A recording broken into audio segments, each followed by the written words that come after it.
What happens when a group of racist men chooses the wrong black woman, mistaking her for an easy target only to face a former Navy SEAL? Witness her fight back and uncover a shocking secret that sparks justice against racism across her community. The sun cast a golden glow over the park, the shadows of swaying trees dancing across the worn paths. Children's laughter mixed with the faint chirping of birds, echoing from the swings in the distance. On a bench by a small pond, Morgan Blake sat quietly, savoring a rare moment of peace in the afternoon. Her black leather jacket lay beside her, exposing a muscular frame under a plain gray t-shirt and jeans. A faint scar on her forearm, catching the sunlight, hinted at a life shaped by battles far from the park. Morgan's eyes swept her surroundings, more from habit than suspicion. A jogger passed and nodded politely, and she returned the gesture. Her Navy SEAL training had sharpened her instincts, and even now, years later, she caught small details. A man shuffling awkwardly nearby, or teens lingering by the playground too long. Nothing appeared unusual, yet something about the atmosphere felt wrong. 4 men lingered near an old oak tree on the other side of the park. Their harsh laughter pierced the park's calm like a sharp blade. The leader, tall and broad-shouldered in a black hoodie, leaned against the tree, watching like a stalking predator. Gary "Tank" Walker wasn't someone who could blend into a crowd. His shaved head shone in the sun, and faded neck tattoos hinted at a rough life. Tank nudged the wiry man with a patchy beard beside him, pointing toward Morgan. "That one," Tank said, his voice low and sneering. "Sitting there all smug like she runs the place. An easy target." Patchybeard laughed, cracking his knuckles. "You think she'll fight back?" Tank grinned. "She might try. They always do." Morgan sensed their stares before seeing them. A slight chill crept down her spine and her body tensed subtly. Slowly, she turned her head and met their gaze. For a brief moment, they held her stare. That brief stare was her first clue they were trouble. Morgan remained calm, one arm draped over the bench, the other on her lap. Her breaths stayed steady, but her mind began calculating. 4 men, the leader with broad shoulders, the second wiry in build. The remaining 2 looked younger, likely in their early 20s, their stances oozing overconfidence. The breeze carried a blend of cheap cologne and cigarette smoke, marking how close they were. "Okay, gentlemen," Morgan murmured to herself, a faint smile touching her lips. "Let's see what you've planned." The men started walking, their voices getting louder as they headed toward her. Their loud laughter echoed near the playground, catching the eyes of a few bystanders who quickly averted their gazes. Tank led the group, his steps measured and deliberate. Patchybeard and the younger men followed, positioning themselves like wolves stalking prey. Morgan remained unflinching. She shifted her posture slightly, appearing just vulnerable enough to draw them in. Her gut told her they thrived on targeting easy victims and feeding on their fear. They had no idea who they were approaching. Tank's boots crunched the gravel as he neared Morgan's bench. His smirk grew, revealing teeth yellowed by years of smoking and cheap coffee. Behind him, Patchybeard laughed, and the younger men shared eager glances, their excitement visible. The men fanned out slightly, forming a loose semicircle around her bench. "Afternoon, ma'am," Tank greeted, his voice slick with fake politeness. "Sure is a nice day to be sitting here all alone, wouldn't you say?" Morgan raised her gaze slowly, her calm expression sharpened by narrowed eyes that showed no fear. "It was," she replied calmly. "What do you want?" Tank chuckled, turning to his group as though she had just made a joke.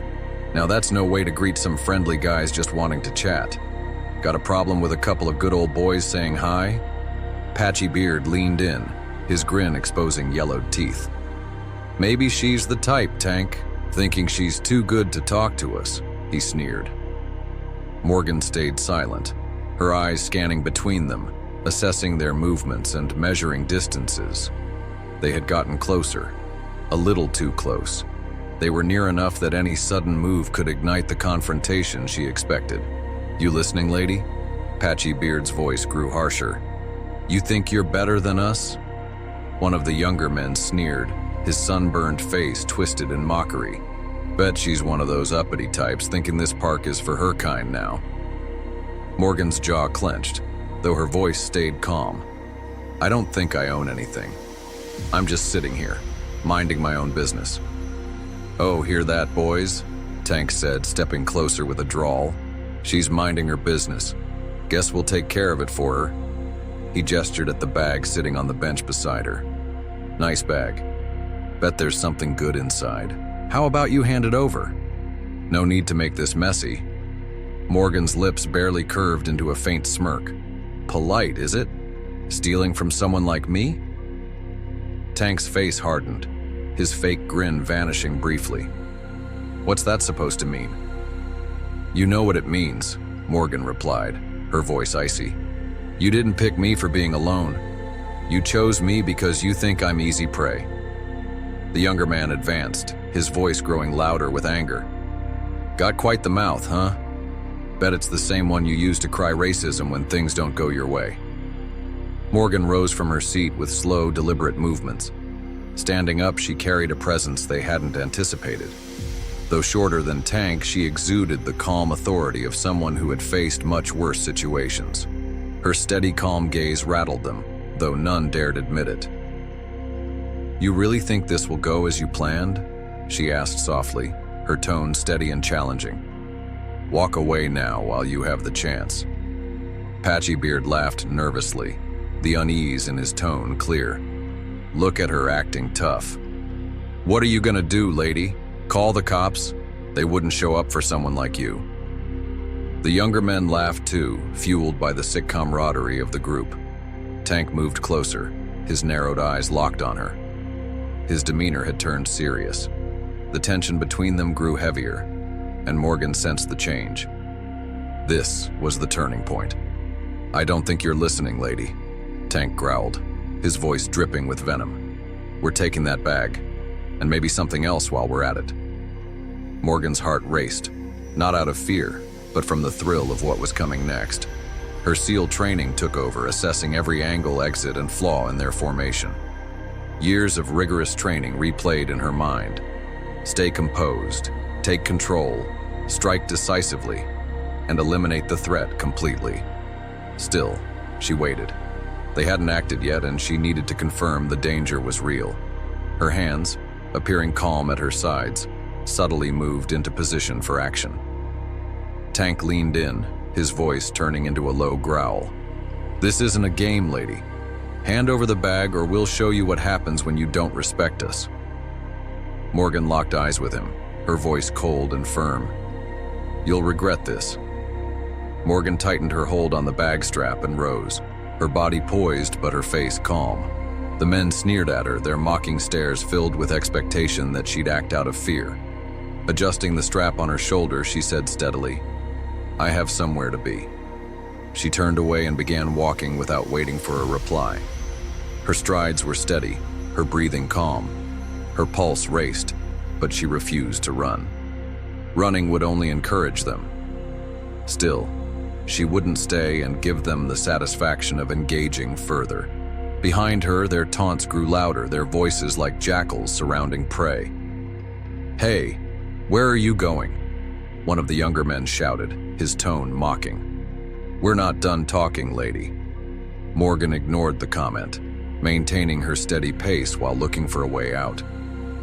The main thoroughfare was in sight, but the tree-lined path felt isolated and far from the safety of people. Their footsteps crunching on the gravel grew louder and nearer, her jaw clenched tightly. Come on now, don't be that way, Patchybeard taunted. Aren't you used to guys like us talking to you? Or are you too good for it? Morgan gritted her teeth, resisting the urge to glance back. She turned a corner and halted abruptly, realizing her mistake. The open clearing ahead offered no escape, and they had moved quicker than she thought. They now blocked her path, spreading into a loose semicircle. Tank stood front and center, his broad shoulders squared and a smug grin daring her to act. Patchybeard stood beside him, cracking his knuckles, while the younger men leaned on trees, exuding false confidence.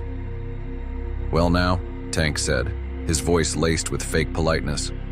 Look at you, cornered. Didn't plan for this, huh? Morgan glanced back, only to see one of the younger men had moved to block her retreat. She was trapped. Her eyes darted between them, assessing their positions and movements.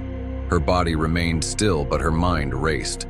Reasoning with men like these was not an option. Tank stepped closer, his grin stretching wider. "You're lost, sweetheart. This isn't your part of town." Morgan held his gaze, her voice icy but composed. "I'm not lost. Now step aside, and I'll leave." Patchy Beard laughed as he stepped forward. "Oh, you think you'll just walk away and we'll let you? Nah, lady, you don't get it. This isn't a free pass for your kind." Morgan's jaw tightened, though her face stayed neutral. "I'm not looking for trouble." "Oh, we know," Tank sneered. "People like you never do. Always acting smug, like you belong, like you can just take up space like everyone else. But here's the thing, you don't." One of the younger men leaned off the tree, jabbing a finger at her accusingly. "She thinks she's better than us. You see it, right? That look, like she's too good. Bet she's the kind that cries racism whenever something doesn't go her way."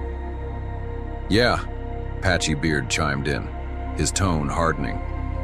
"Bet she's had everything handed to her. Never worked for anything. Always writing some pity story." Morgan let out a sharp breath, her patience fraying. "You don't know a thing about me." Tank's smirk shifted into a sneer. "Oh, I know enough. You're like the rest. Always looking for handouts, expecting people to step aside. Always. Well, guess what? Not today." Morgan shifted her position slightly, adjusting her stance. Her steady, cold gaze remained fixed. "I already warned you. Walk away, and this is over." Patchy Beard laughed loudly, throwing his head back. "Warn us? Hear that, Tank? She thinks she's in charge." "You're not in charge of anything, lady," Tank growled, his voice deepening.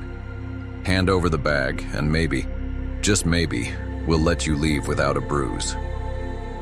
Morgan studied their faces, her instincts now fully alert. These men didn't really want her bag. It was just their excuse. This was about power, about making her feel insignificant. They wanted her to give in. They wanted a spectacle. She held her ground, her voice firm and cutting. "You had your chance." She barely finished speaking before one of the younger men lunged toward her. Morgan stepped aside smoothly, her actions swift and exact. She didn't counter. Not just yet. Her SEAL training urged quick, decisive action, but she waited for them to fully commit. Tank's face contorted with fury as he shouted, "What are you waiting for? Get her." Tank's command lingered briefly before the younger man lunged again, harder this time. Morgan acted on instinct, stepping aside and grabbing his arm in a single motion. She twisted his arm sharply, using his momentum to send him crashing to the ground with a cry. Groaning, he grabbed his arm and rolled to his side, temporarily out of the fight. The group paused, their expressions flipping from smug certainty to stunned disbelief. Morgan focused on the others, her stance composed and resolute. She adjusted her bag strap, her eyes narrowing with focus. "I warned you to walk away." Patchy Beard sneered, but hesitation was clear in his steps. "You'll regret that, lady." Tank advanced, his towering frame casting an imposing shadow. "You think you're tough, huh? Let's see how long that holds up." He threw a wide, clumsy punch, more to intimidate than land a hit. Morgan dodged effortlessly, her actions fluid and practiced. Rising, she struck his ribs with her elbow, making him stumble backward. Gasping for breath, he grabbed his side, his face twisting in pain and fury. "All of you, get her!" Tank barked, motioning for his crew. Morgan's body tensed as the others began closing in. Patchy Beard lunged first, his fists up, throwing wild punches. She blocked his swings with precise, deliberate motions. A quick kick to his knee threw him off balance, letting Morgan push him back. He fell hard to the ground, swearing loudly. The younger man by the tree charged at her next, moving cautiously but with no less aggression. Morgan stepped toward him, blocking his punch and striking his chest with her palm. The hit made him stagger back, struggling to breathe, though he remained standing. He glared at her, his face flushed from exertion. "You'll pay for that," he growled, circling her cautiously. Morgan stayed silent. Her sharp gaze stayed on him, her body ready to move. The familiar rush of adrenaline surged through her, sharpening her focus. This wasn't just another fight. It was survival. Tank regained his footing and moved forward again, his steps slower but more calculated. "Think you're a hero?" he snarled. "You think you can come to our park and show us up?" Morgan squared up to him, her voice steady and firm. "This isn't your park, and I'm not the one making you look bad. You've done that yourselves." Her words seemed to fuel his anger even more. He faked left, then swung a punch toward her head.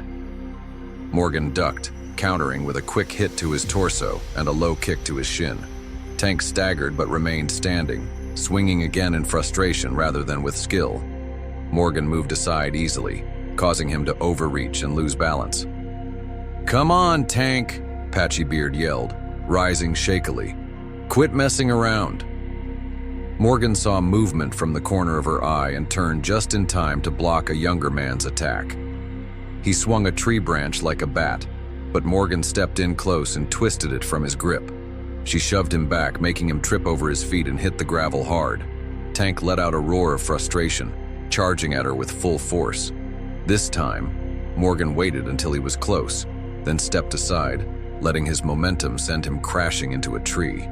The hit was hard, leaving Tank staggering and holding the tree for balance. Seeing her distracted, Patchy Beard charged at her from behind. Sensing him approach, Morgan spun and intercepted his charge. She struck his chest with her elbow, then shoved him back down to the ground. The fight was wild, but Morgan's moves were exact, her training clear in every deliberate strike. Even so, she wasn't unharmed. Her ribs hurt from a missed block and her forearm throbbed from the branch's graze. She ignored the pain, keeping her focus sharp. Tank staggered back into the open, his face contorted with rage. "You think this is over?" he spat, his voice tinged with both anger and desperation. "You'll regret this, lady. Messing with us was a mistake." Morgan stood tall, her breaths even despite the exertion. "No," she replied, her tone icy. "You'll be the one regretting this." The remaining men, bruised and shaken, exchanged uneasy glances. Patchy Beard rose slowly, his shaken confidence clear. One of the younger men stepped back, muttering under his breath that it wasn't worth it. But Tank wasn't finished. His pride and ego refused to let him retreat. "You think you've won?" he sneered. "You don't know what you've started." Morgan's eyes sharpened. "Then let's end it." Before either could act, a distant sound cut through the tension. The faint sound of sirens approaching. The gang turned their heads toward the sirens, their faces shifting from rage to unease. Tank's narrowed eyes showed his mind racing, weighing his pride against the risk of being caught. "You hear that?" one of the younger men said, stepping back nervously. "The cops are coming." "So what?" Tank snapped, his voice rising with frustration. "We're not done yet." Patchy Beard looked uncertain, shifting uncomfortably as he glanced at Tank. "Look, man, this isn't worth it." "Shut up," Tank growled, jabbing a finger at him. "We don't run, we finish it." Morgan stayed firm, her breathing steady despite the ache in her ribs. She noticed the fractures in their unity, the cracks forming in the confidence they had earlier. The sirens came closer, their wail promising intervention the gang couldn't ignore. "Tank," the younger man repeated, his tone more urgent. "She's not worth it. Let's leave." Tank turned to Morgan, his eyes burning with anger and frustration. He stepped closer, his fists trembling with tension at his sides. For a second, it seemed he might charge forward, ignoring the consequences. But the sirens grew louder and the flashing red and blue lights shone clearly through the trees. "Damn it," Tank muttered, his voice breaking with anger. He glared venomously at Morgan. "This isn't over." Morgan replied with a cold, measured tone. "Yes, it is." Frustrated, Tank growled and turned away, signaling the others to follow. Let's go. Move it. Patchy Beard limped after Tank without hesitation, wincing as he moved. The younger men gave Morgan one last look, their faces a blend of anger and unease before following their leader. One of them mumbled, "She's crazy," as they walked off. As they vanished into the shadows of the trees, Morgan stayed still, her body taut with lingering tension. Her ears followed the sound of their retreating steps, and her eyes scanned the area to ensure none circled back. She exhaled only after confirming they were truly gone. The sirens grew closer, and the crunch of gravel signaled the police's arrival. 2 police cars stopped at the clearing's edge, their flashing lights casting red and blue shadows on the trees. The officers exited cautiously, their hands near their belts as they scanned the area. One officer, tall and speaking with authority, approached her. "Ma'am, are you all right? We received a report of a disturbance in the park." Morgan nodded, her tone steady. "I'm fine. They've left." The officer's gaze lingered, noticing the scrape on her arm and her stance betraying hidden pain. "Were you injured?" Morgan shook her head. "Nothing I can't handle." Another officer surveyed the scene, spotting disturbed dirt and some items left behind. A hat from one of the younger men and a fallen stick lay nearby. He turned to his partner. "Looks like they left quickly." The first officer sighed and pulled out a notepad. "Can you describe them?" Morgan paused, her mind replaying the last few minutes. The fading adrenaline left behind a dull ache in her bruises and the sharp sting on her arm. 4 of them, mostly mid-20s. The leader is tall with a shaved head and neck tattoos. He calls himself Tank. The officer nodded and noted her words. "Did they say anything that might explain why they targeted you?" Morgan's jaw tensed. Their words still echoed in her mind. The taunts, slurs, and thinly veiled hatred replayed in her memory. She picked her words carefully. It wasn't random. They knew exactly what they were doing. The officer's pen paused, his brow furrowed. "What do you mean?" Morgan held his gaze steadily. "It means they've done this before and they'll do it again." The officer's face grew stern as he completed his notes. "We'll look out for them. In the meantime, we'd like you to come to the station and file a report." Morgan gave a slow nod. "I'll meet you there." As the officers headed back to their cars, Morgan paused to gather herself. The clearing returned to silence, though the weight of the encounter still hung in the air. This wasn't the end. Tank's last words were more than a threat. They were a challenge Morgan had no plans to ignore. The fluorescent lights hummed faintly above as Morgan sat facing Officer Reyes. Her face was composed, though adrenaline still coursed through her body. The fight in the park was over, but their hateful words and intent still weighed on her. She replayed the scene in her head. It wasn't just the fight she remembered. The taunts, sneers, and targeted hate stuck just as much. Reyes, a younger officer with a firm demeanor, opened his notebook. "Let's start from the beginning, Ms. Blake. You said there were 4 men. The leader goes by Tank. Can you describe what happened?" Morgan recounted the events clearly and in detail. Tank's sneering voice, their hateful remarks, and how they circled her like wolves. Reyes wrote quickly, his expression darkening as her account unfolded. When she finished, he tapped his pen against the notebook thoughtfully. "This doesn't sound random. Are you sure you've never seen these men before?" "I'm sure," Morgan said. "They didn't want my bag. That was an excuse. They saw me alone and thought they could intimidate me, make me feel out of place." Reyes frowned and leaned back in his chair. "Why do you think they chose you?" Morgan answered without hesitation. "Because I'm black." Reyes's pen stopped mid-air. "They said so?" Morgan's jaw tensed. Not directly, but it was clear in their words. They made it obvious. Comments about me acting better than them, about people like me not belonging. This wasn't just theft. They wanted to make me feel small. Reyes sighed and closed his notebook with a soft snap. "We've had similar reports lately, minor incidents in public places. But if this group is targeting based on race, His frustration was evident as his voice trailed off. "They are," Morgan replied firmly. "And they've been at it for a while. They were too confident. This wasn't their first time." Reyes leaned closer, his brow furrowed.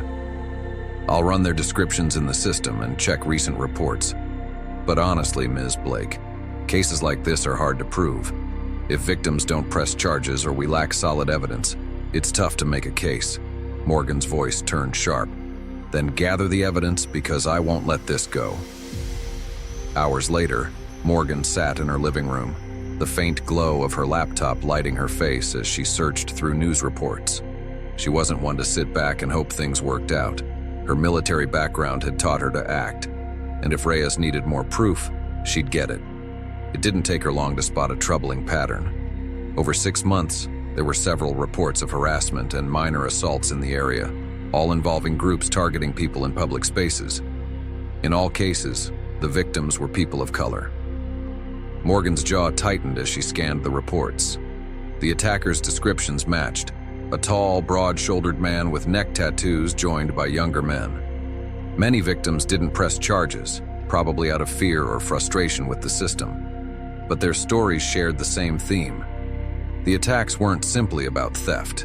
They aimed to send a message. As she searched further, Morgan found a community forum about similar events. One thread caught her attention.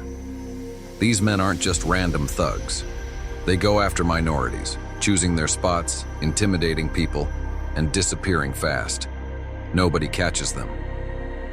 Her phone buzzed on the table, interrupting her focus. It was Sarah Carter, her best friend and a journalist who pursued stories most avoided, heard about what happened. "Are you okay?" "Call me," Morgan called without hesitation. She pressed call, and Sarah answered on the first ring.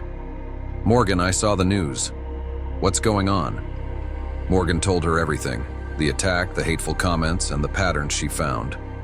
Sarah was quiet for a moment, her voice grim when she finally spoke. "This doesn't sound like just some punks. If they're this organized, it might be a hate group." "That's exactly what it is," Morgan replied. "And I'm not letting them get away with it." Sarah let out a sigh. "I understand. But these people are dangerous, Morgan. If you push too far..." "They came after me thinking I'd back down," Morgan cut in. "That I'd just take it. They were wrong." Sarah paused again before replying, her voice resigned but encouraging. "What can I do?" "Anything you can find," Morgan said. "Where they go, how long this has been happening, why the cops haven't stopped them. Anything." Sarah paused briefly. "I'll look into it, but promise me you'll be careful. People like this don't handle exposure well. He was the key to exposing the whole operation, and she'd bring him down no matter what." Morgan slipped through the city's shadows like a ghost, invisible to those around her. The faint hum of traffic provided a backdrop as she neared the rundown bar Sarah had mentioned. Tank and his crew often visited this seedy, dim bar on the town's edge, its air heavy with smoke and bad intentions. She halted near the entrance, melting into the shadows as she scanned the area. 2 men lingered by the door, speaking quietly, their body language guarded. They didn't resemble Tank's crew, but Morgan knew appearances could deceive. She adjusted her cap, pulling it low over her face, and slipped inside unnoticed. The bar was dim and cramped, a place people came to vanish. Morgan's eyes adjusted fast as she scanned the room for familiar faces. She quickly spotted Patchy Beard sitting in a booth with one of the younger men from the park. They leaned over their drinks, talking energetically. Neither noticed her approach the bar. The bartender, wiry with a face like old leather, glanced up as she neared. "What can I get you?" "Information," Morgan murmured, sliding over a 20. "Looking for someone. Big guy, shaved head, neck tattoos. Name's Tank." The bartender's face stayed blank, but his eyes darted toward Patchy Beard's booth. "Don't know him." Morgan pushed another bill his way.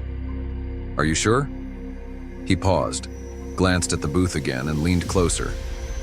"They were here earlier. Took off quick when they heard the cops were asking about them. Heard him mention something about a warehouse on Fletcher Street." That's it. Morgan nodded and handed him another bill for good measure. Appreciate it. She exited as quietly as she had entered, her mind already turning over possibilities. Fletcher Street lay in the industrial area, a tangle of derelict warehouses and old factories. If Tank was hiding there, finding him wouldn't be simple, but it meant he was desperate. An hour later, Morgan crouched behind rusting shipping containers, her eyes locked on a dim warehouse. The area was still, but faint movement was visible through broken windows, shadows shifting under the dim light. Her gut told her this was the place. Tank's crew wasn't large enough for tight security, but she knew better than to assume the hideout was unguarded. She assessed the area, her SEAL training helping her spot entry points and possible threats. Two figures stood by the main entrance, their stances tense. One smoked, the cigarette's glow briefly lighting his face. Morgan identified him as one of the younger men from the park. The other man was new to her, but his build indicated he was no lightweight. Morgan's breathing remained calm as she devised her plan. She had to get inside quietly and gain leverage. If Tank was inside, he wouldn't give her anything willingly, not without being pushed. Skirting the warehouse, Morgan spotted a broken window, partially concealed by thick bushes. She checked the window frame, grimacing when it creaked faintly. Sliding through, she landed silently on the concrete floor, crouching to survey the area. The warehouse was as run down as expected, walls streaked with grime, the air thick with oil and decay. A faint murmur of voices caught her attention and she crept toward it, staying in the shadows. Tank's voice stood out, a growl that carried authority even in its softness. I said we stay low until this cools off. No more park jobs until I give the word. Patchy Beard answered more softly, frustration clear in his voice. You think we can just sit around? People are starting to ask questions. Let them ask, Tank growled. We stay put until I give the order. That's final. Morgan moved closer, her steps soft and silent on the concrete floor. From behind a stack of crates, Morgan saw Tank standing by a makeshift table, his imposing figure lit by dim overhead light. Patchy Beard sat nearby with another man, both visibly tense. A few others stayed in the shadows, their faces hidden but their presence evident. She needed to lure Tank out, to push him without risking immediate danger. She slipped her phone from her pocket, typing a quick message to Sarah. Found Tank. Warehouse on Fletcher. Contact Reyes ASAP. After sending the message, she shifted her position, ready for what came next. She needed answers and wouldn't leave without them, but she knew better than to face Tank and his crew alone. Sirens had saved her at the park, but now she would need more than good fortune. Morgan's voice sliced through the tense air. Tank. The room fell still, all heads turning toward her. Tank narrowed his eyes, stepping forward, recognition darkening his expression. You. Morgan stood tall, her face calm but her eyes razor sharp. We're talking right now. Tank chuckled, a deep, threatening sound. You think you can waltz in and start calling the shots? Morgan's voice was icy. I think you'll spill everything I need. If not, cops will flood this place in 5 minutes. Tank's smirk wavered briefly before returning. You don't intimidate me. Morgan advanced a step, her posture firm and unwavering. You should be. Tank's men glanced at each other, their earlier confidence dissolving as she closed in. Her steady presence dominated the room, her words slicing through the tension. You've got guts, Tank said, his voice strained as he clung to his bravado. But guts won't help when you're outnumbered. Morgan's sharp eyes scanned the room, counting the men. 5, counting Tank. Her face remained firm. Outnumbered? I've faced worse odds. Guess what? They lost too. Tank's hands balled into fists. Big talk. Think you're a hero? No, Morgan said flatly. I'm the one making sure you face the consequences. Before Tank could reply, the faint sound of police sirens echoed outside the warehouse. The sirens grew louder, red and blue lights flashing and casting moving shadows on the dirty walls. Tank froze, his smirk fading into a look of real concern. You called the cops? Patchy Beard barked, his voice high with panic. He glanced at the exit, every instinct urging him to flee. Morgan's voice was sharp as steel. "You really think I came unprepared? It's over. Don't let her intimidate you," Tank shouted, his voice cracking with unease. "We've dealt with worse." "Really?" Morgan challenged, stepping closer. "Because from here it looks like you're about to lose it all." The crunch of tires on gravel outside was quickly followed by car doors slamming and muffled voices of officers approaching. Tank's men grew restless, their eyes on him for guidance, but even he looked momentarily unsure. "Tank, what now?" one of the younger men whispered, urgency in his voice. Tank spun toward him, his frustration clear. "Shut up and stay put. We're not running." Morgan's voice sliced through the escalating tension. "You don't need to run, but you will face the consequences." Patchy Beard, his courage failing, made a break for the back exit.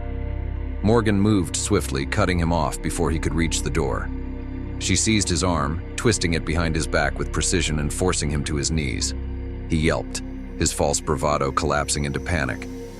"You're not going anywhere," Morgan said calmly, her grip unyielding. Tank and his men froze, their hesitation allowing the officers outside to make their move. The front doors flew open as a team of uniformed police stormed inside, weapons raised and voices commanding. "Police! Hands in the air!" one officer shouted. Tank's expression contorted with anger, but he reluctantly lifted his hands. The younger men quickly followed, their fear overshadowing their loyalty to Tank. Within moments, the officers closed in, restraining the group and cuffing them. Morgan let go of Patchy Beard and stepped aside as an officer moved in to take control. She stood straight, her piercing gaze locked on Tank as officers cuffed him and pulled him to his feet. "You think this changes anything?" Tank growled at her. "You think this is over?" Morgan stepped forward, her voice dropping low so only he could hear. "You're finished. The people you hurt, the fear you caused. It stops now. And if there's anyone else above you, I'll take them down too." Tank glared at her, the last of his bravado crumbling away. The officers led Tank and his crew out of the warehouse, their voices fading as the group was escorted to waiting police vehicles. Officer Reyes walked up to Morgan, his face showing both relief and respect. "You weren't joking when you said you'd deliver something solid." Morgan crossed her arms, her stance firm. "You've got them. Don't let them slide through the cracks." Reyes nodded. "We'll make sure they don't. You've done more than enough here, Blake." Morgan stayed silent for a moment, her eyes fixed on the warehouse as the memory of the standoff played out in her head. Finally, she said, "This isn't over. Tank is just one part of this puzzle. Someone bigger is controlling everything, and I will track them down." Reyes frowned. "We'll do what we can, but don't chase them alone. You've already done more than enough." Morgan offered him a small, cold smile. "We both know I don't stop halfway." As the officers wrapped up at the scene, Morgan turned and walked off, the cool night air brushing her face. Tank and his men were in custody, but the fight was far from done. This was only the start, and she was prepared for whatever lay ahead. The faint glow of Morgan's laptop screen lit her face as she leaned in, her fingers typing rapidly. It was long past midnight, but the rush from Tank's arrest still pulsed through her veins. The raid at the warehouse was a solid victory for her and the police, but she knew it was only part of the bigger picture. Tank's activities weren't isolated. They were part of a larger scheme, and she needed to uncover who was in charge. Across the room, Sarah sat cross-legged on the couch, flipping through documents on her tablet. Her usual quick humor was muted by exhaustion, but her eyes held the same determination as Morgan's.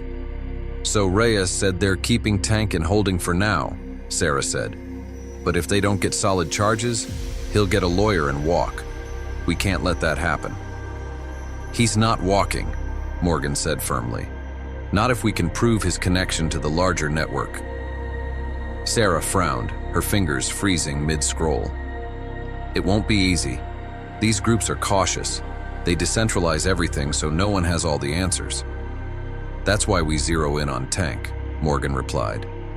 "He knows more than he's admitting. We just need to get him to talk." Sarah hesitated, her brows drawing together. And if he doesn't? Morgan leaned back, letting out a slow breath. Then we find another way.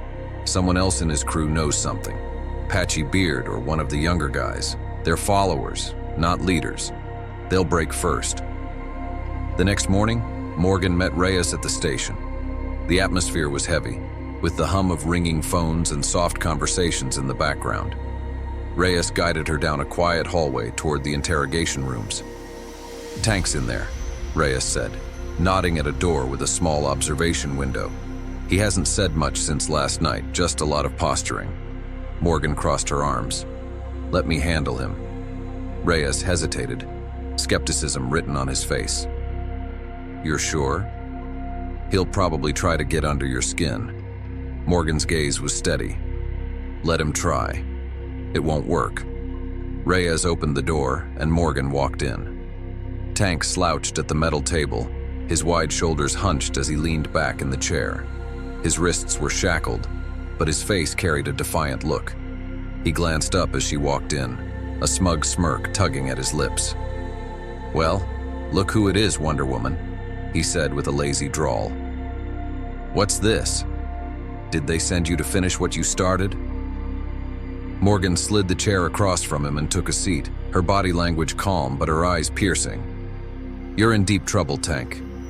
He let out a hollow laugh. "Trouble? This is nothing.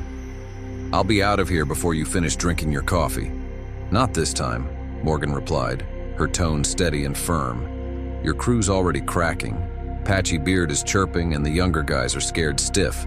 It's just a matter of time before they hand over everything we need." Tank's smirk wavered for a moment before he leaned in closer. "You're bluffing." "Try me," Morgan shot back, locking eyes with him. "You think you're the only one who can read people?" "You're not." A Tank's jaw tensed, his earlier confidence starting to wane. Morgan pushed harder. "We're already aware of the other groups, the other crews running in this area. We know, but you? You're just a small fry. The man above you doesn't give a damn about you. The moment you're a risk, you're done." Tank's hands balled into fists, his frustration bubbling to the surface. "You don't know what you're saying." Morgan leaned forward, her voice low but razor sharp. "Don't I? If you're smart, you'll talk. The people you're covering for won't lift a finger for you." The door swung open as Reyes entered, a folder in his hands. He placed it on the table, opening it to display pictures and reports connected to Tank's gang. Reyes pushed a photo across the table showing a surveillance image of Tank with a man Morgan didn't know. "That's your boss, isn't it?" Morgan asked, nodding at the photo. "The one running the show. What's his name?" Tank glared at the picture, his jaw twitching as he struggled to stay composed. The tense silence dragged on before he finally leaned back in his chair. "You don't understand," he muttered bitterly. "Even if I told you, it wouldn't change anything. He's untouchable." Morgan's eyes sharpened. "Leave that to us." Tank hesitated, his eyes darting between Morgan and Reyes. For the first time, his tough exterior showed visible cracks. "His name's Paul Hendricks. He's the one in charge." Morgan glanced at Reyes, her expression stiffening. They had a name now, but this was far from over. Later, when Morgan and Sarah met again at the coffee shop, the heaviness of the name Tank had revealed lingered in the air between them. Sarah's fingers moved quickly over her laptop keyboard as she searched for details about Paul Hendricks. "He's a businessman," Sarah said, her voice tinged with disbelief. "Owns a handful of construction companies. On paper, everything appears legit." Morgan frowned and leaned closer to the screen. "And what's beneath the surface?" "Not exactly squeaky clean," Sarah answered. "There are a few shell companies and links to fringe political groups. It's subtle, but it's there." Morgan's thoughts raced. Hendricks was the connection they needed, but bringing him down wouldn't be easy. Sarah rested her hand on Morgan's arm. "One step at a time. Getting Hendricks is the first step." The warrant got approved quicker than they had expected. By the evening, Morgan stood with Reyes and a team of officers outside Hendricks's polished office building. Its shiny exterior was a sharp contrast to the corruption inside. The team moved efficiently, entering the building and securing the area. Inside, Morgan observed as officers sifted through files, computers, and desk drawers. Sarah joined the operation as an observer, capturing photos and writing notes for her planned expose. Reyes stepped out of an office carrying a thick binder, his face showing triumph. "This is what we needed," he said, holding up the binder. "Transaction records, emails. It's all here. Hendricks is finished." Morgan gave herself a faint, satisfied smile, but she knew the battle wasn't done yet. Hendricks' arrest was merely the first step in taking apart the network he had created. Morgan sat in the dimly lit precinct conference room with a map of the city spread out on the table. Red and blue pins indicated locations linked to incidents from the previous year. Parks, alleys, and small businesses, all centered in neighborhoods targeted by Tank's crew and similar groups. Opposite her, Officer Reyes sorted through a stack of files, his brow deeply furrowed in thought. "This is more extensive than we believed," Reyes said, sliding a file across to Morgan.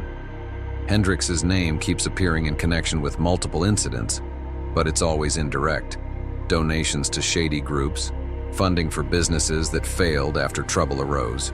He's meticulous. He keeps himself well shielded."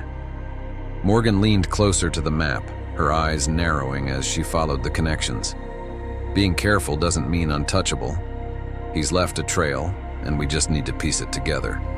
Sarah walked into the room, carrying her laptop under her arm, with a resolute look in her eyes.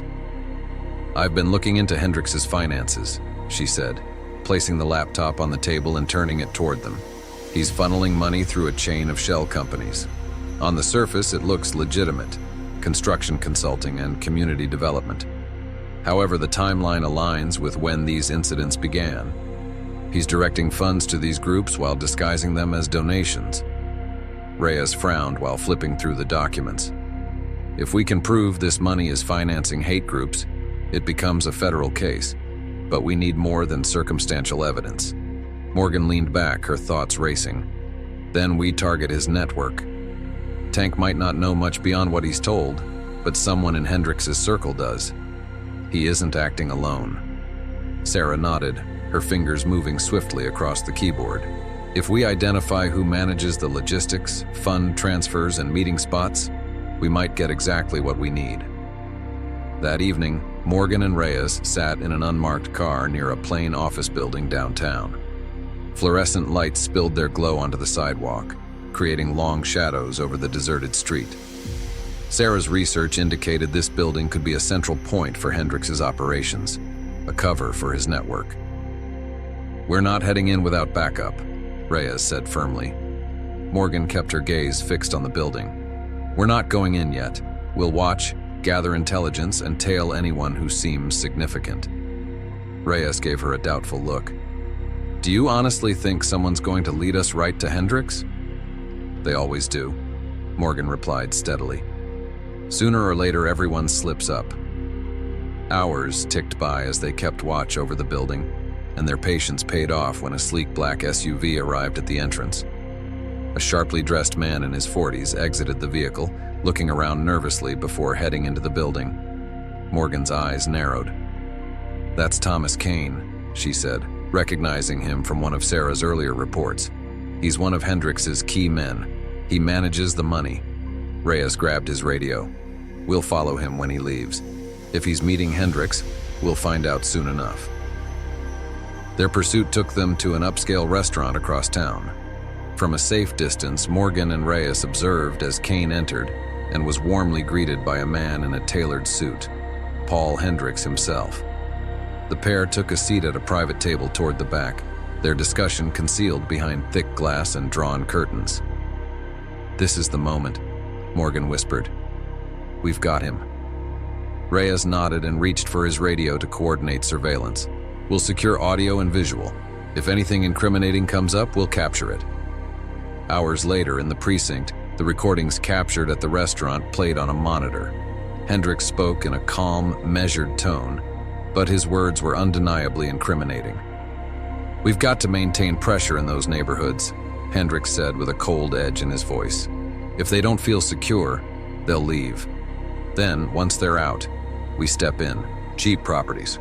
Huge profits, Kane replied, his tone lower but equally damning. What about the crews? They're starting to get careless. Hendrix's voice grew harsher. Then we swap them out. They're just tools, nothing else. As long as the work gets done, I couldn't care less what happens to them. The room fell into silence when the recording finished. Reyes looked toward Morgan, his face set in a grim expression.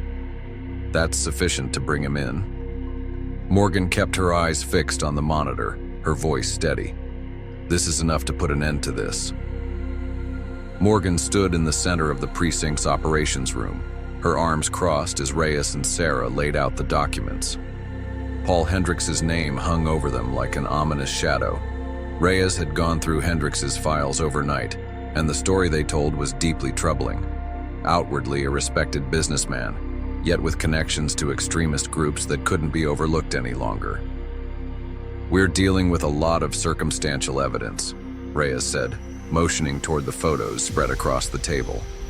Links to fringe organizations, questionable money transfers through his shell companies, but nothing definitive to bring him down. He's extremely cautious, Sarah added. His entire public persona radiates respectability.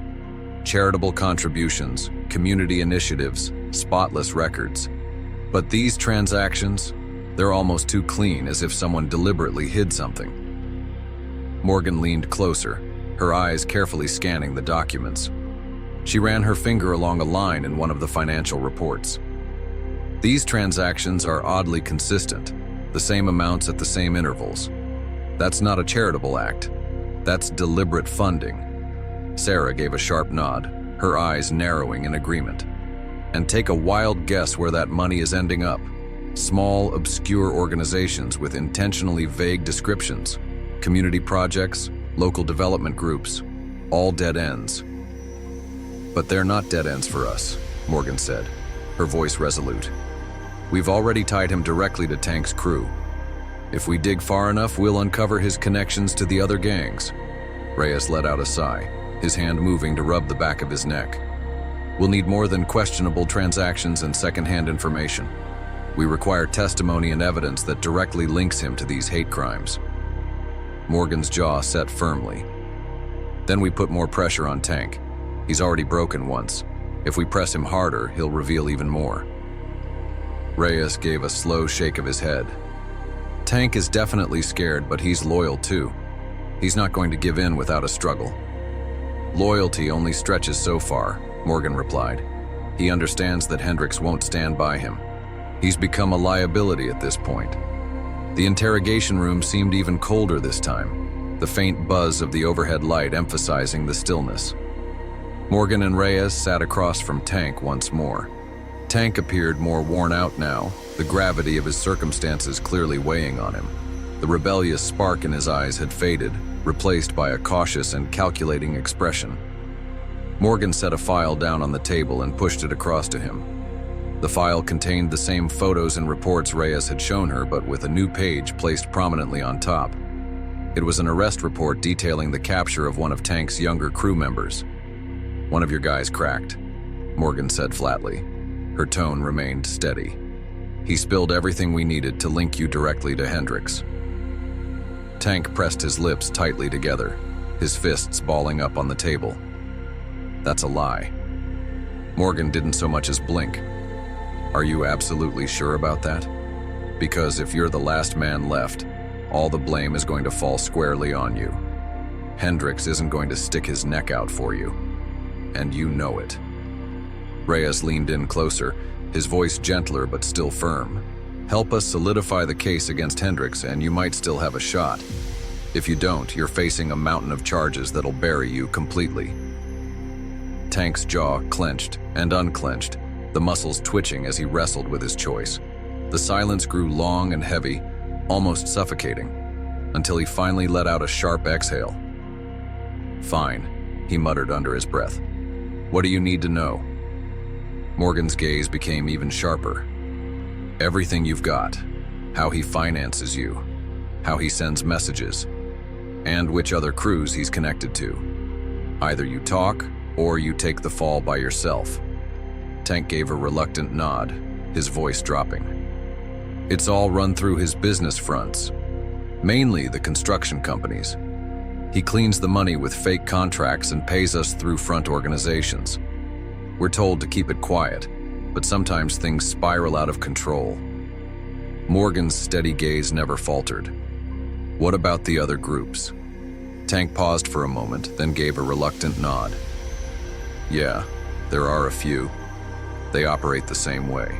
We don't interact directly, but we all understand the arrangement. It's all about keeping people afraid. Make them feel unwelcome in the neighborhoods he's targeting. Reyes wrote quickly, the scratching sound of his pen breaking the silence. Morgan maintained her piercing eye contact with Tank. How does he send you orders? It's all through middlemen, Tank explained. These guys manage the money and relay the instructions. I've only been face to face with Hendricks once or twice. He avoids getting his hands dirty. What are their names? Morgan pushed further. We need those names.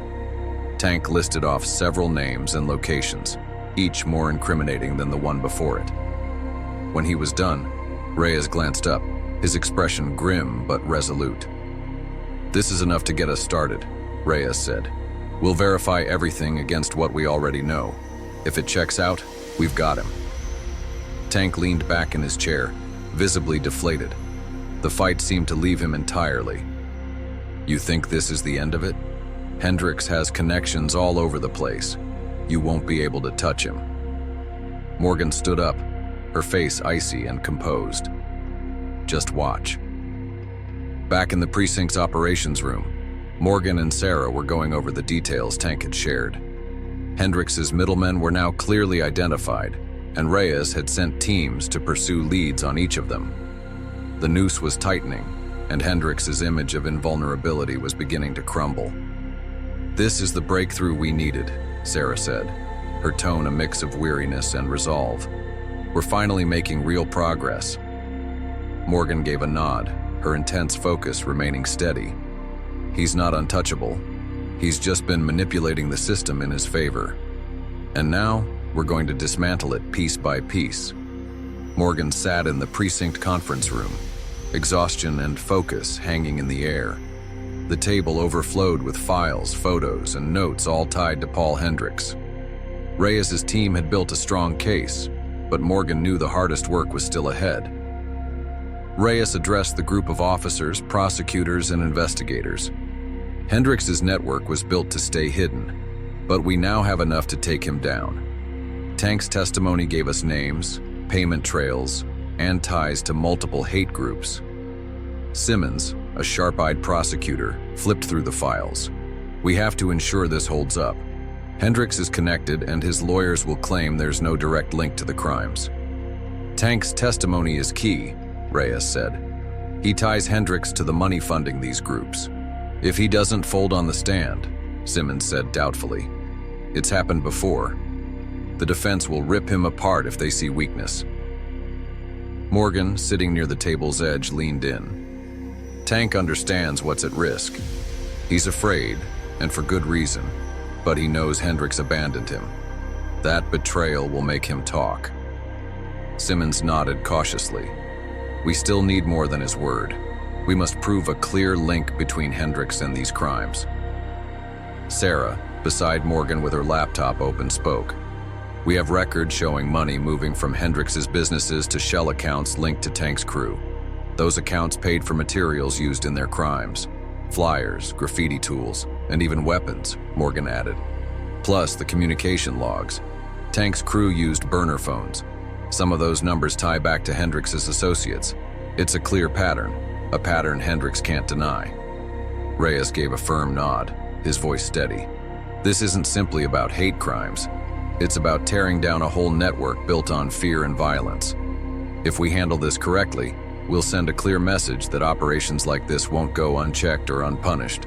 The next few days became a whirlwind of planning and preparation. Morgan threw herself into the effort, helping the team meticulously map out the timeline of Hendricks' operations. The deeper they dug, the clearer it became that Hendricks had orchestrated a sprawling operation that terrorized neighborhoods for years. Sarah dedicated hours to analyzing Hendrix's public image, finding speeches and interviews that subtly revealed his ideology. "He's incredibly cautious," she remarked while scrolling through a video of Hendrix speaking at a business convention. "He never says anything overt, but he uses coded language that resonates with the groups he's supporting financially. Phrases like preserving community integrity or restoring traditional values are common. It's all coded messaging. That alone won't get us a conviction," Simmons said during a late-night briefing. "But it does help establish intent when paired with the rest of the evidence." Morgan's focus remained unshaken as they rehearsed every potential angle of their case. While Tank's testimony would play a central role, they also had banking records, intercepted messages, and a financial trail leading directly to Hendrix. The evidence against Hendrix was substantial, but Morgan was certain his defense team would exploit any weaknesses.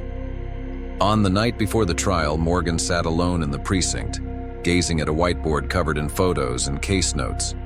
Hendrix's face seemed to taunt her, his smug expression a symbol of the power he had abused.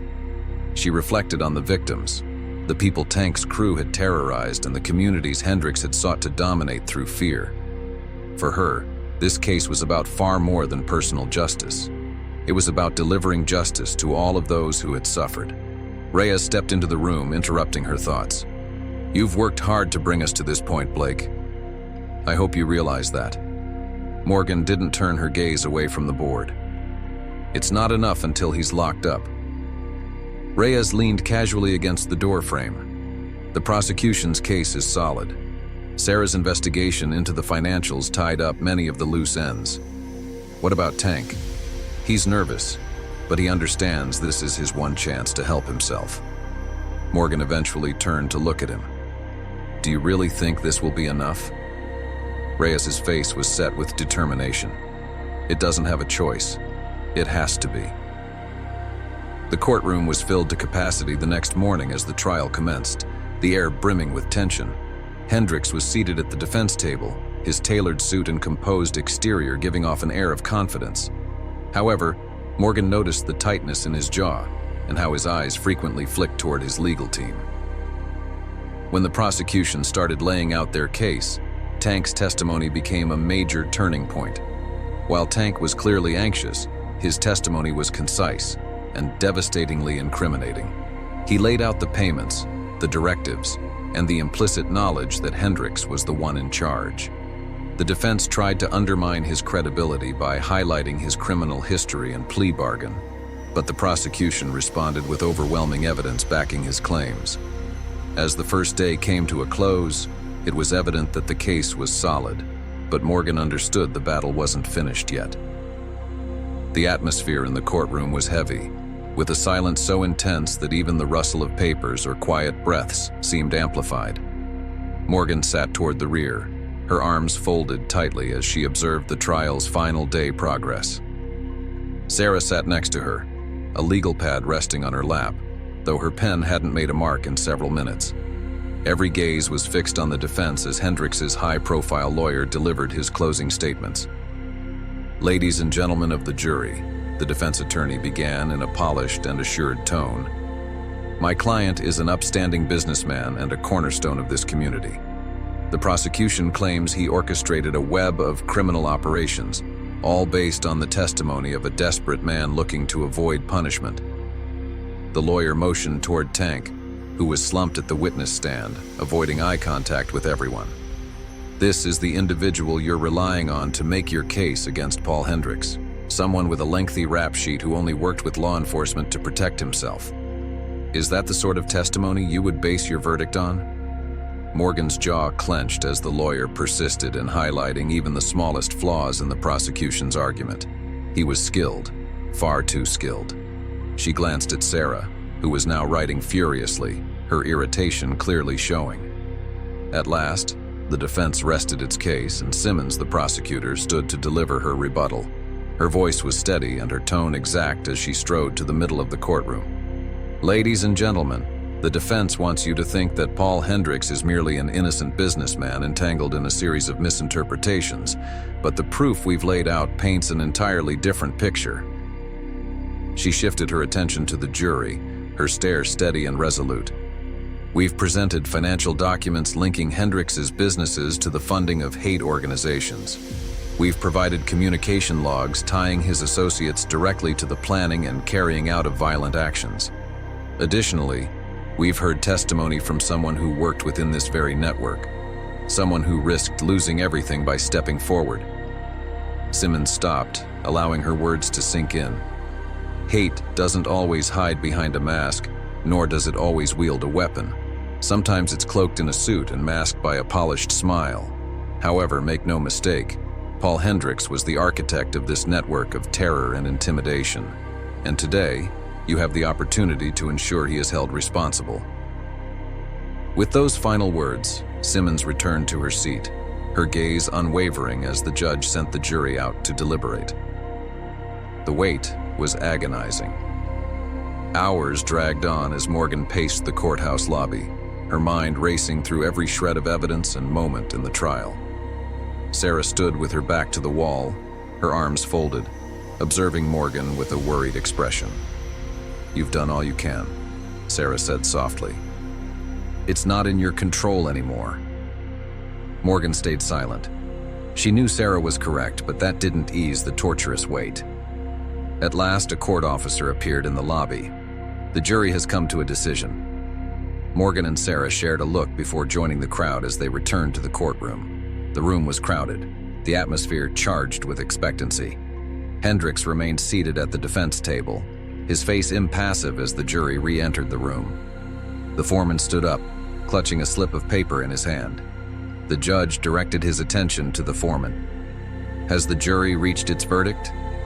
"We have, Your Honor," the foreman responded. The courtroom seemed to hold its breath as the foreman began to read the verdict. "On the charge of conspiring to commit hate crimes, we find the defendant, Paul Hendrix, guilty. On the charge of financing and orchestrating criminal networks, we find the defendant, Paul Hendrix, guilty." The words rang out across the room and silence followed for a moment. Then, murmurs rippled through the crowd, a blend of relief and lingering tension finally releasing. Hendrix's composed exterior faltered, his face contorting with barely restrained anger as the judge started addressing his sentence. Outside the courthouse, Morgan stood on the steps, breathing in the crisp air as reporters swarmed the area. Sarah walked up to her, a faint smile playing on her lips. "You pulled it off," Sarah said. "He's finally going to be held accountable." Morgan didn't smile, though she could feel a slight lifting of the burden she'd carried. This was only a single fight. There are still others like him out there. "And you'll take them down too," Sarah said with conviction. "For now, this is a victory." Reyes approached, his expression weary but content. "They're pushing for the maximum penalty. Hendrix won't step outside a prison for a long time." Morgan gave a firm nod. "Good. That's exactly where he deserves to be." As the crowd bustled around them, Morgan permitted herself a fleeting moment of contentment. Justice had prevailed, but she knew her mission wasn't yet complete. The battle against hate would never truly end, but today marked an important step forward. The air seemed lighter now, even though the weight of all that had happened still pressed heavily on her heart. Paul Hendrix was on his way to prison, his oppressive empire of fear and hate being taken apart piece by piece. Yet Morgan understood the fight was far from over. Sarah came over and handed her a steaming cup of coffee. "You should be proud of what you've accomplished. You brought them down." Morgan sipped the coffee, allowing its warmth to ease the lingering pain in her ribs from the earlier clash. It's a start, but this went beyond just Hendrix. There are more out there like him. People who believe they can conceal themselves behind wealth and power while controlling everything. Sarah nodded, her face reflecting a thoughtful expression. At the very least, Tank and his gang are no longer on the streets, and their actions helped bring this operation to an end. Morgan's jaw tensed as her thoughts shifted to the gang. Tank, Patchy Beard, and the younger members were all looking at their own sentences, though their cooperation with law enforcement had eased the penalties. Tank, especially, had been critical in uncovering Hendrix's network, though Morgan knew his actions were motivated by self-interest, not regret. They'll face consequences for their actions, Morgan stated firmly, even if it's not as severe as they should be. They acted out of self-interest, and it just happened to benefit the case. Do you think they'll ever truly change? Sarah asked, her voice uncertain. Morgan shook her head firmly. That's not something I'm worried about. What I care about is ensuring that people like them can't harm anyone else. And for now, they can't. From behind, Reyes walked up, a folder tucked under his arm. His weary expression softened as he halted next to them. Tank's crew's sentencing is scheduled for next month.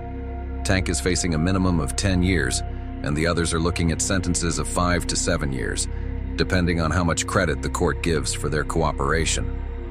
Morgan nodded slowly, her lips forming a tight line. That's sufficient to keep them from causing harm for a while. Reyes shifted uneasily, his discomfort evident. It's not an ideal situation, but their testimony was crucial in bringing Hendricks down. Without their cooperation, he'd still be roaming free. Morgan paused, not answering right away. She understood Reyes was correct, though accepting the reality of their lighter sentences wasn't any easier. Even so, Hendricks' conviction was the larger triumph. This wasn't solely about a single individual. It was about delivering a message to those who believed they could wield fear and violence to dominate others. That evening, Morgan found herself seated on the same bench in the park where everything had begun. The bruises on her ribs were healing, yet the memory of that day remained vivid. Her thoughts drifted to the gang confronting her, the hateful words they had hurled and the bigotry driving their actions. They had misjudged her just as many others had before, and in doing so, they had orchestrated their own downfall. As the sun sank beneath the horizon, casting elongated shadows across the park, Morgan rose to her feet. Her work remained unfinished, but for the first time in weeks, she let herself take a deep breath. Justice had been achieved, and for the moment, that was sufficient.